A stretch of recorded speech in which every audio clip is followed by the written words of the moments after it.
साथियों, समस्त होमगार्ड जवान व महिला जवानों को हाथ जोड़कर प्रणाम। साथियों, समस्या तो समान कार्य समान वेतन की भी है। समस्या स्वयंसेवक समाप्त करने की भी है। कर्मचारी का दर्जा मिलता है या सरकारी कर्मचारी का दर्जा मिलता है, ये सब धीमी धीमी आपको कल बताया था, पर चलो कुछ तो मिले। और समस्या एक इनसे भी भारी है, जो कल राजस्थान करौली जिला से फ़ोन आया, महाराष्ट्र से भी आया, दिल्ली से भी आया, छत्तीसगढ़ से भी आया, अन्य प्रदेशों से। किसी को 1 साल, 2 साल, 3 साल और 5 साल, 10 साल, 15 साल सेवा लेकर, और जो रिश्वत का पैसा नहीं देता है, अधिकारियों की लेटरिन साफ नहीं करेगा, या उनके कहने से कोई काम नहीं करेगा, या उनके दबाव से नहीं करेगा, तो उसको सेवा मुक्त कर दिया जाएगा। दूसरी, अगर हम अपने अधिकार की बात करेंगे, आज़ाद भारत की बात करेंगे, मौलिक अधिकार की बात करेंगे, भारत के संविधान की बात करेंगे, संविधान में क्या हो रहा है, क्या हमको संविधान से वंचित क्यों कर। मैं भी निकाला हुआ हूँ, मैं भी भूतपूर्व होमगार्ड, इसी कारण निकाला गया था। रेवाड़ी जिला का कमांडेंट रघुवीर सिंह था। अब शायद एक रघुवीर सिंह सिरसा में भी हो सकता है, और भी इसी नाम का होकर। मेरा नाम भी रघुवीर सिंह था। तो जब हम ये बात उठाते थे तो वो कहते थे कि हमारा काम है, अंग्रेजों ने ये कह रखी है, अंग्रेजों के समय का कानून बना हुआ है कि इनको दबाओ, औद्योगिक क्रांति इनको होने ही मत दो। ये भारत के संविधान में अखिल भारतीय कांग्रेस ने और अंग्रेजों ने दबाव बनाकर करवाया है। अगर हम ऐसा करेंगे कि आप सारी जिंदगी जिला कमांडेंट वायसराय रहेगा, अगर जिला कमांडेंट ने कोई निकाल दिया तो उसको वापस लेना किसी की हिम्मत नहीं। चाहे कोई माननीय डीएसपी करे, चाहे एसपी करे, चाहे माननीय मुख्यमंत्री करे, चाहे माननीय प्रधानमंत्री करे, एक जिला कमांडेंट हमारे करीब करीब 800 के करीब जिला कमांडेंट है, और इतनी तानाशाही के है। और कल हमने अंदाज लगाया था पूरे भारतवर्ष में 90,000, 80-90,000 लोग जवान ट्रेनिंग करके घर बैठा रखे हैं। 1 साल में निकाले, 2 में, 8 में, 5 में, 7 में, 15, और उनको 1 रुपया भी नहीं दिया, ज़बरदस्ती निकाल दिए कि भाई हमारे दबाव से काम करोगे। जैसे अंग्रेजों ने दबाव बनाया था, पुलिस एक्ट बनाया था, अगर जो आवाज़ उठा उसकी पिटाई कर दो, तो उसी तरीके से अखिल भारतीय कांग्रेस ने और अंग्रेजों ने हमारी संस्था पे पुलिस बैठा दी। अब जब ये गृह रक्षक बल अपनी आवाज़ उठाए थे, तुम इन्होंने दबाते रहो। साथियों, कब तक दबेंगे? आज 76 साल होगी, और मैं तो कहूँगा 1940 से दबते दबते आज इतनी 100 साल के करीब होगी, लेकिन कोई सुनाई नहीं कर रहा, कोई सोच भी नहीं पा रहा ये बात। लेकिन हमें आशा है कि आप लोग सब एकता में रहिए, संघर्ष करिए, एकता का परिचय दिए, और घर बैठे बैठे सब्सक्राइब करें, लाइक करें, शेयर करें, कमेंट करें। ज़रूर मुझे लग रहा है कोई महामहिम राष्ट्रपति जी या माननीय केंद्र सरकार, माननीय राज्य सरकार, महामहिम राज्यपाल एवं उपराज्यपाल और माननीय मीडिया प्रभारी से जो चौथा स्तंभ बताया है, इनको हम चाहते हैं कि हमारा जो चैनल चल रहा है, इस आवाज़ को आप उठाने की कोशिश करो। और वरिष्ठ पत्रकारों से ये कहना चाहते हैं कि हमारी संस्था की आवाज़ आप ज़्यादा से ज़्यादा, कहीं भारतवर्ष के कहीं भी कोने पे हो।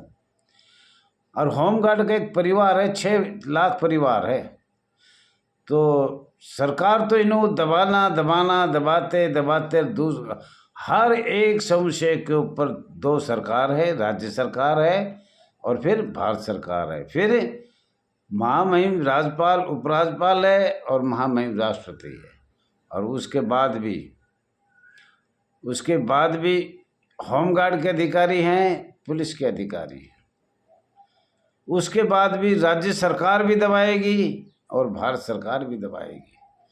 साथियों, जो लोग आज बड़ा दुख के साथ कहना पड़े, अगर इन जो बच्चे निकाल रखे हैं, जो जवान निकाल रखे हैं गृह रक्षक बल के, नगर सैनिक के, वो कितने पैसे खाते हैं। हमने बार बार आपको बात बताई।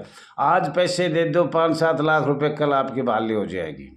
और ये सब कमांडेंट को वीटो पावर दे रखी है, एक चपरासी को वीटो पावर दे रखी है कि भाई आप पैसे ज़्यादा से ज़्यादा ले आओ, जो पैसे आएगा उसको हम बहाल कर देंगे, जिसके पैसे नहीं आएंगे उसको नहीं करेंगे। जो हमारे खिलाफ आवाज़ उठाएगा उसको तो हम कभी लेंगे भी नहीं। दिल्ली में मेरे ख्याल से 20-22 साल होगी, लेकिन वहाँ का जिला कमांडेंट इतने पैसे कमाता है, भर्ती के टाइम में अलग क्वार्टर लेता है, अलग घर मकान, घर नहीं जाएगा, दिल्ली में क्वार्टर लेगा। आओ भाई आओ, खुला दरबार है, पैसे दो भर्ती हो, पैसे दो भर्ती हो। हर 3 साल में दिल्ली भर्ती होती है, हर 3 साल में। 1999 से और 1913-14 तक दबा भर्ती हुई। फिर जाके 2019 में मार्शल की भर्ती हुई। अब ये सरकार ऐसे ही भर्ती करे से, तो ये तो माननीय केजरीवाल जी दारू की एक फ्री लगाई। जब इतनी जल्दी 1999 से 2013 तक लगातार हर 3 साल में भर्ती करते करते कितनी बेरोजगारी बढ़ाई, कितने लोगों ने ट्रेनिंग दी, पर पैसे चाहिए, मोटे पैसे, मोटे। आज भी मोटे पैसे ले रहे हैं। जब एक आदमी 4th क्लास में संशय को भर्ती हो रहा है, जिसका कहीं कोई गिनती नहीं, अगर वो 5 पास है और वो भर्ती हुआ 1995 में, तो उसकी तो 60 साल तो नोटिफिकेशन बन रहा है, 60 साल तो करो। लेकिन 60 साल नहीं करेंगे, फिर नया इंटरव्यू दो। नए इंटरव्यू में अब वो आ गया मैट्रिक पास। जब मैट्रिक पास को 60 साल से पहले निकाल देते तो वो आ गया 10+2। इस तरीके से मेरा कहने का मतलब है उनका तो इंटरव्यू एक 5वीं पास जो 1995 में 94 में भर्ती हुआ है या 96-97 में भर्ती हुआ है, वो कैसे करेगा। और इनको तो सख्ताई से बदलना, बार बार राजपत्र। दिल्ली में देखो राजपत्र कब 1908 से 1914-15 तक गदी हर 6 महीने में एक राजपत्र। तो ये हाल है सरकार का। माननीय गृह मंत्री अमित शाह जी, मैं ये कहना चाहता हूँ हाथ जोड़ के, और ये लोग जो बाहर घूम रहे हैं और ये तानाशाही जो जिला कमांडेंट, मंडलीय कमांडेंट, SHO और पुलिस वाले तो आंख मीच के कहते हैं चलो यहाँ से बाहर चलो। किस लिए आ गए अपने जिला कमांडेंट के पास? जिला कमांडेंट डांट मारता है, और जाइए, हमारा आप क्या बिगाड़ सकते हो? हम तो तानाशाही अंग्रेजों के बनाए हुए हैं। तो ये अंग्रेजों का कानून ही बंद किया जाए। काफ़ी साल हो गई, बहुत साल हो गई, अब ये ज़्यादा दिन नहीं चलना चाहिए। हमारे बच्चे आपको श्राप दे रहे हैं। कोई भी राजनीतिक पार्टी हमारी आवाज़ उठाना नहीं चाहते, और एक बार उठा लिया 2022 में, माननीय गृह मंत्री अमित शाह ने फिर बंद कर दिया। 23 चली गई, 24 भी अब आ गई। अब मुझे आशा है शायद फिर आवाज़ उठे। लेकिन लोग कह रहे हैं होमगार्ड का गृह रक्षक बल जो अर्धसैनिक बल है उनको तो कोई सुनना नहीं चाहता। हर सरकार को मोटे पैसे चाहिए, चाहे RK पुरम हो, चाहे जयसिंह रोड हो, चाहे प्रदेश का मुख्यालय हो, चाहे केंद्र शासित का मुख्यालय हो। और दिल्ली तो समझ लो नोटों में आग लगी हुई है। और जब जब चुनाव होते हैं, जब जब हमें तो आधी तनख्वाह जिला कमांडेंट को देनी पड़ती है। नहीं नौकरी से बाहर, चुपचाप नौकरी से बाहर, नौकरी से बाहर। तो साथियों, मैं ये कहना चाहता हूँ, आपका अपना चैनल RS दैया एक्स होमगार्ड में आप सभी को मैं निवेदन करता हूँ कि ज़्यादा से ज़्यादा लाइक करें, शेयर करें, कमेंट करें, और कई बार हम भूल भी जाते हैं, सब्सक्राइब करें, और कई बार वीडियो को टाइम हो जाते हैं तो हम बताना भी भूल जाते हैं, तो आप ध्यान रखा करो। साथियों, अनुच्छेद 309 संघ और राज्य विधानमंडल को उनकी सेवा में नियुक्ति, लोक सेवकों की भर्ती और सेवा की शर्तों के विनियम की शक्ति प्रदान करता है। मेन पॉइंट बताया है भारत के संविधान का, आपको ये बड़ा अहम पॉइंट है। अनुच्छेद 309 ये उपबंध करता है कि संसद तथा राज्य विधानमंडल संविधान के उपबंधों के अधीन रहते हुए संघ या राज्य के कार्यों के संबंध में लोक सेवाएं और पदों के लिए भर्ती और नियुक्ति, व्यक्तियों की सेवा की शर्तों का विनियम करेंगे। किंतु जब तक सचमुचित से समुचित जब तक समुचित विधानमंडल के अधिनियम द्वारा उक्त प्रयोजन के लिए उपबंध नहीं बनाए जाते तब तक ऐसी सेवाएं अशेर पदों पर के लिए भर्ती और नियुक्ति की शर्तों का विनियम करने वाले नियमों में राष्ट्रपति तथा राज्यपाल बनाएंगे। साथियों, ये फिर दोबारा सुनना। समुचित विधानमंडल के अधिनियम द्वारा उक्त प्रयोजन के लिए उपबंध नहीं बनाए जाते तब तक ऐसी सेवाएं अशेर पदों के लिए भर्ती और नियुक्ति व्यक्तियों की शर्तों की विनियमन करने वाले नियमों में राष्ट्रपति तथा राज्यपाल बनाएंगे। साथियों, ये बार बार आपको बताया जा रहा है। अतः अनुच्छेद 309 में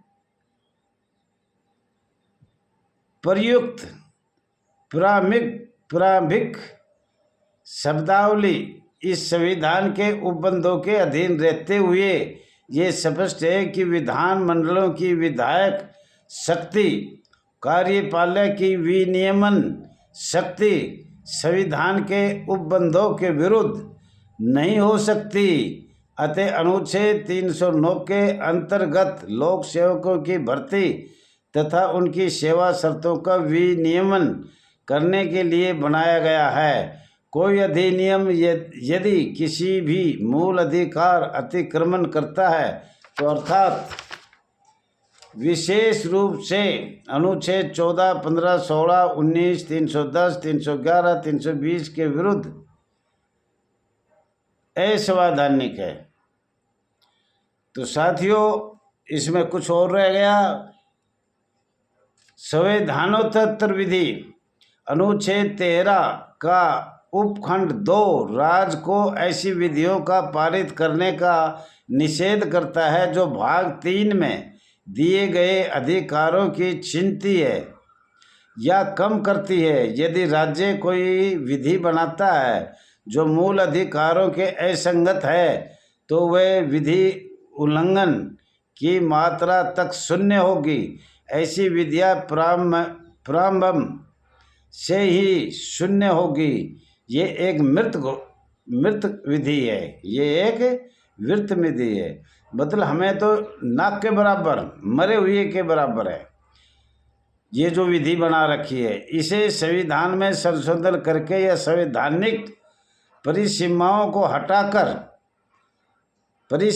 को हटाकर जो 1963 में बनाया पुनर्जीवित नहीं किया जा सकता।